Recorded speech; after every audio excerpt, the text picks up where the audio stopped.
सावधान! क्या आप जानते हैं कि 1 अप्रैल 2026 से आपका बैंक अकाउंट और कैश लेन-देन का तरीका पूरी तरह बदलने वाला है। पुराना इनकम टैक्स एक्ट 1961 खत्म हो रहा है और उसकी जगह आ रहा है इनकम टैक्स एक्ट 2025। अगर आपने अनजाने में भी नई लिमिट क्रॉस की तो 100% तक पेनल्टी और इनकम टैक्स का नोटिस घर आ सकता है। आज की वीडियो में हम 2026 की उन सीक्रेट लिमिट्स की बात करेंगे जो हर आम आदमी और बिजनेसमैन को जाननी जरूरी है। सबसे पहले बात करते हैं आपके और हमारे सेविंग अकाउंट की। यहाँ सरकार ने दो बड़े घेरे बनाए हैं। अगर आपके पास पैन कार्ड है तो आप 1 साल फाइनेंशियल ईयर में एक बैंक में 10 लाख रुपए तक कैश जमा कर सकते हैं। जैसे ही आप 10 लाख की लिमिट क्रॉस करेंगे, बैंक इसकी सूचना SFT statement of financial transaction के जरिए सीधे इनकम टैक्स डिपार्टमेंट को दे देगा। ये जानकारी आपके AIS एनुअल इन्फॉर्मेशन स्टेटमेंट में दिखने लगेगी और फिर सरकार को लगा तो आपसे इसका हिसाब भी पूछ सकती है। अगर आपके पास पैन कार्ड नहीं है, यहाँ सरकार ने शिकंजा और कस दिया है। बिना पैन वालों के लिए ये लिमिट घटाकर सिर्फ 5 लाख रुपए कर दी गई है। अब आपकी ट्रैकिंग आपके आधार नंबर के जरिए होगी, यानी पैन ना होना अब बचाव का रास्ता नहीं रहा।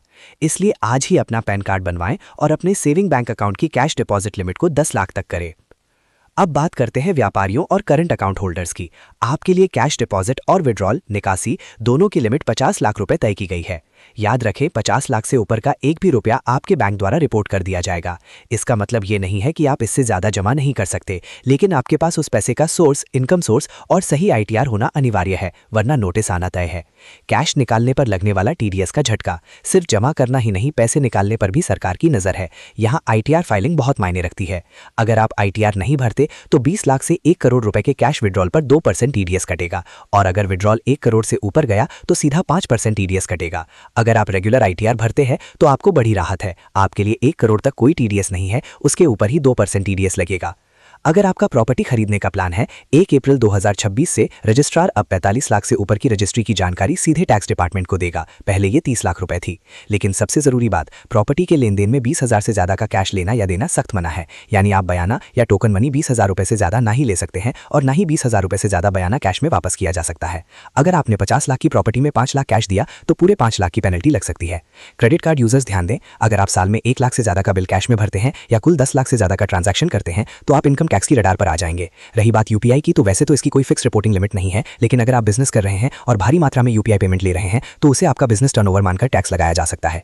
कुछ चीजें जो पहले ट्रैक नहीं होती थी अब होंगी। स्टैम्प पेपर, अगर आप 2 लाख से ज्यादा के स्टैम्प पेपर खरीदते हैं तो उसकी रिपोर्टिंग होगी। इंश्योरेंस प्रीमियम, साल में 10 लाख से ज्यादा का प्रीमियम भरने पर भी अब सरकार की नजर रहेगी। लग्जरी गुड्स, 10 लाख से महंगी कार, घड़ी या कीमती सामान खरीदने पर 1% TCS देना होगा।